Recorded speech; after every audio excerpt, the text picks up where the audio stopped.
সাদি হতে এ কথাটি স্মরণ করে রেখো, সাদি হতে এ কথাটি স্মরণ করে রেখো। এমন জীবন করো রে গঠন, মরণে হাসিবে তুমি কাঁদিবে ভুবন, মরণে হাসিবে তুমি কাঁদিবে ভুবন। আলহামদুলিল্লাহ, আল্লাহ পাক রব্বুল আলামিনের দরবারে অগণিত শুকর ও সুজুদ আদায় করি। আল্লাহ তাআলা আমাদেরকে মহতি জুমার দিন জুমার নামাজ আদায় করার উদ্দেশ্যে আল্লাহ তাআলা ঘরে আসার তৌফিক আল্লাহ তাআলা আমাদেরকে দান করেছেন। শুকরিয়া আদায় করি আলহামদুলিল্লাহ। অনেক ভাই এখনো দোকানে বসে আছে, কেউ বাড়িতে বসে আছে, কেউ বাসাতে বসে আছে, কেউ মোবাইল নিয়ে ব্যস্ত আছে, কেউ গুনাহ কাজে ডুবে আছে। আল্লাহ তাআলা আপনাকে আমাকে ওই সমস্ত গুনাহ থেকে মুক্ত করে আল্লাহ তাআলার ঘরে রহমতের ঘর, বরকতি ঘর, জুমার দিন গুনাহ মাফের মজলিস, কোরআনের মজলিস, হাদিসের মজলিস, ফেরেশতাদের মজলিসে, বরকতি মজলিসে আপনাকে আমাকে বসার তৌফিক দান করেছেন। শুকরিয়া আদায় করি আবার আলহামদুলিল্লাহ। নেয়ামতের শুকর আদায় করলে আল্লাহ তাআলা নেয়ামত আরো বৃদ্ধি করে দেন। নেয়ামতের কদর করা, নেয়ামতের মূল্যায়ন করা, হায়াত থাকতে হায়াতের মূল্যায়ন করা, সুস্থতা থাকতে সুস্থতার মূল্যায়ন করা, অসুস্থতা আসার আগে, ধন সম্পদ থাকতে দারিদ্রতা আসার আগে সম্পদের মূল্যায়ন করা।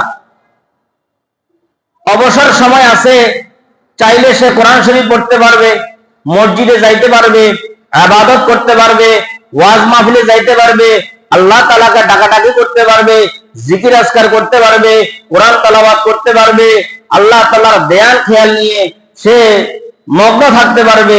যখন ব্যস্ততা আসে যাবে তখন কোরআন শরীফ পড়তে চাইলেও সুযোগ হয় না, জিকির করতে চাইলেও সুযোগ হয় না, ইবাদত করতে চাইলেও সুযোগ হয় না। কেন? ব্যস্ততা আসি গেছে, এই জন্য সে করতে পারে না। এই জন্য ব্যস্ততা আসার আগে অবসর সময় যেটা আসে সে সময়ের মূল্যায়ন করো। এই জন্য আল্লাহ রাসূল সাল্লাল্লাহু আলাইহি ওয়াসাল্লাম বলেন, ওয়াশাবুন নাশা ফি ইবাদাতিল্লাহ, যৌবনকালের ইবাদত আল্লাহ তাআলার কাছে অনেক গ্র্যান্টেড, অনেক গ্রহণযোগ্যতা রয়েছে। যৌবনকালের ইবাদতকে আল্লাহ তাআলা বেশি পছন্দ করেন। কারণ বার্ধক্য যখন এসে যায় তখন মানুষ চাইলেও ইবাদত করতে পারে না, ওযু করে ওযু রাখতে পারে না, মসজিদে চাইলেও যাইতে পারে না, জিকির আজকার করতে চাইলেও পারে না, শ্বাসরোগের সমস্যা, অ্যাজমার সমস্যা, হার্টের সমস্যা, জোরে কথা বলতে পারে না, জোরে তেলাওয়াত করতে পারে না, জোরে আওয়াজ দিতে পারে না, হাঁটে হেঁটে মসজিদে যেতে পারে না। যখন শক্তি আছে, সামর্থ্য আছে, ইবাদত চাইলেই সে করতে পারে। এজন্য আল্লাহ তাআলার কাছে তৌফিক কামনা করা, আল্লাহ তাআলার কাছে তৌফিক চাওয়া, আল্লাহ তাআলার কাছে সাহায্য চাওয়া। আল্লাহ তুমি তৌফিক দাও, আল্লাহ তুমি সুযোগ দাও, তোমাকে ডাকতে পারি, তোমার ইবাদত করতে পারি, তোমার দাসত্ব করতে পারি, তোমার গোলামি করতে পারি। এই জন্য ইবাদত বড় দৌলত, ইবাদতের অনেক দাম, ইবাদত গুজারের অনেক দাম আল্লাহ তাআলার কাছে। বেশি বেশি ইবাদত করা, বেশি বেশি জিকির করা, জিকিরের মাধ্যমে তার দিল জিন্দা হয়, মুর্দা কলব জিন্দা হয়, জিহ্বা তরতাজা হয়, জিহ্বা তাজা হয়, সতেজ হয়, ঈমান বলে বলিয়ান হয়, শক্তিশালী ঈমানদার হয়। জিকির যখন করে মানুষের অন্তর থেকে মরিচিকা দূর হয়, কলব নূরে নূরান্বিত হয়। এই জন্য বেশি বেশি করে জিকির করা, আল্লাহ তাআলার ইবাদত করা, বেশি বেশি করে আল্লাহ তাআলাকে ডাকা। সুবহানাল্লাহ, আলহামদুলিল্লাহ, আল্লাহু আকবার, লা ইলাহা ইল্লাল্লাহ। হাদিসের মধ্যে আসছে, আফযলু যিকরি লা ইলাহা ইল্লাল্লাহ, উত্তম জিকির হলো লা ইলাহা ইল্লাল্লাহ। ওই দুনিয়ার মধ্যে ওই ব্যক্তি সবচেয়ে উত্তম যে ব্যক্তি বলে আল্লাহ ছাড়া কোন মাবুদ নাই, আমার একমাত্র হায়াতের মালিক আমার আল্লাহ, আমার মওতের মালিক আমার আল্লাহ, আমাকে খাওয়ায় আমার আল্লাহ, আমাকে সুস্থ রাখেন আমার আল্লাহ, আমাকে উঠার থেকে বসার থেকে উঠান একমাত্র আমার আল্লাহ, দাঁড়ানোর থেকে বসায় একমাত্র আল্লাহ, আমি যখন ঘুমায়া যাই আমার পাহারা ধরা আমার আল্লাহ, ঘুম থেকে আবার জাগ্রত করায় একমাত্র আমার আল্লাহ। কে জাগ্রত করায়? ওই যে আমার আল্লাহ। ও ভাই, কত মানুষ আছে ঘুমের মধ্যে ঘুমাইছে, ঘুম থেকে আর সোনা পাখি আর উঠে না। কত মানুষ আছে ঘুমের ঘরে চলে যায়, কত ডাকে বাবা উঠোস না, বাবা ও সকাল হয়েছে ওঠ, বাবা তো আর ডাকে সাড়া দেয় না।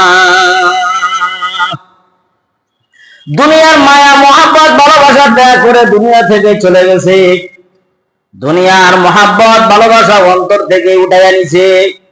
ওই যে দুনিয়ার মৃত্যুর স্বাদ দুনিয়াটাকে মিটিয়ে দিছে, দুনিয়া থেকে সেই বিদায় হয়ে গেছে, আর বাবু বাকি উঠবে না।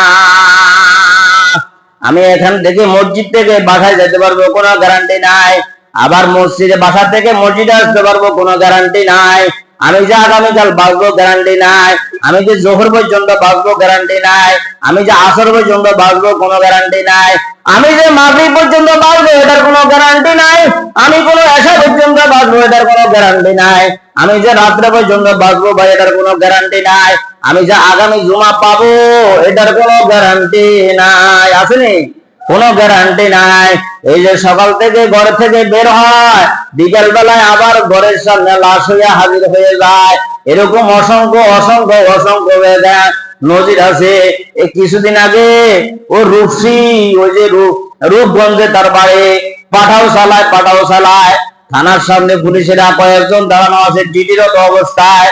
ওই যে হুন্ডাটা একটু ঘুরাইতে আছে, এই অবস্থা হুন্ডা ঘুরানো অবস্থায় কায়তয়া হুন্ডা সব পড়ে গেছে, পিছন থেকে একটা বাস আইসা ধাক্কা দিয়া তাকে মাইরা ফেলছে, এমন ভাবে আঘাত করছে মাথার মগজটা টাচ করে ভাইটা খান খান হয়ে গেছে, মাথার মগজটা পুরা রাস্তার মধ্যে সরাইয়া ছিটাইয়া গেছে। সে যদি জানতো যাত্রাবাড়ির মোড়ের মধ্যে আমার মালাকুল মউত আমার জন্য অপেক্ষা করতেছে, মালাকুল মউত আমার জন্য হাজির হয়ে রয়েছে, আমার এখানে মৃত্যু হয়ে যাবে, সে কখনো যাত্রাবাড়ির মোড়ের মধ্যে আসতো না। কি না ঠিক কিনা? মত দূর সমঝো, মত হে হারা দম করে, कोई होगा यार तेरे गोर जाने के लिए, मौत जिस दिन आ गई है मुर्दा की हालत क्या हुई, रूह तन से उड़ गई है दुनिया की दौलत क्या हुई। এই বোর্ডের মধ্যে মৃত্যু নামক একটা রূহ আছে, রূহটা যখন চলিয়া যাবে তখন মহিউদ্দিন হেলালি আর থাকবে না। বলবে মহিউদ্দিন হেলালির লাশটা পড়ে আছে, মহিউদ্দিন হেলালি চলে গেছে আল্লাহর দরবারে। ওরে দুনিয়ার মোহাব্বত ভালোবাসা মোহাব্বতে পড়িয়া আরাম আয়েশের মধ্যে পড়িয়া ভোগ বিলাসের মধ্যে পড়িয়া ওই যে আল্লাহ তাআলাকে ভুলিয়া যাইও না রে বাবা। ওই যে আল্লাহ তাআলাকে ভুলিয়া যাইবা, ভাগার জায়গা কোথায় যাইবা, কোথায় যাইবা, কোথায় তো পালানোর জায়গা নাই। আছে কোথায়ও?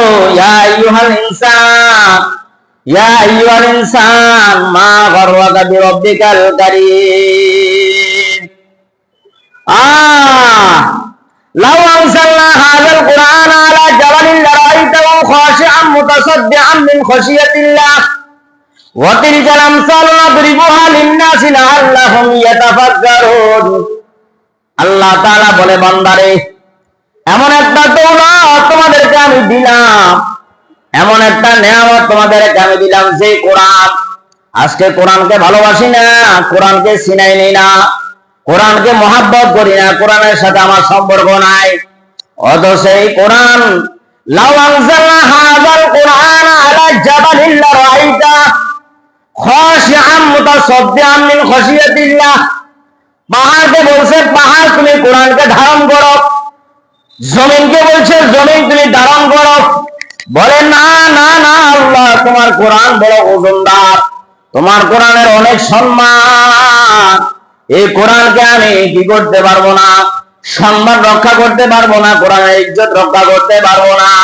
এটার একমাত্র ইজ্জত একমাত্র সম্মান রক্ষা করতে পারবে মানুষ।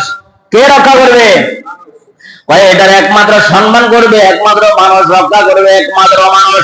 ইমাম গাজ্জালী রাহমাতুল্লাহি আলাইহি বলে, হে জগতের মানুষেরা, বাবারা বুঝিয়ে রাখো, জানিয়ে রাখো, বলে তুমি একদিন না একদিন কোন আমার মাওলার কাছে যাইতে হবে। কেউ মাওলার কাছে হাজিরা দেওয়া ছাড়া জান্নাতে যাইতে পারবে না, কেউ জাহান্নামেও যাইতে পারবে না। ইমাম গাজ্জালী রাহমাতুল্লাহি আলাইহি বলে,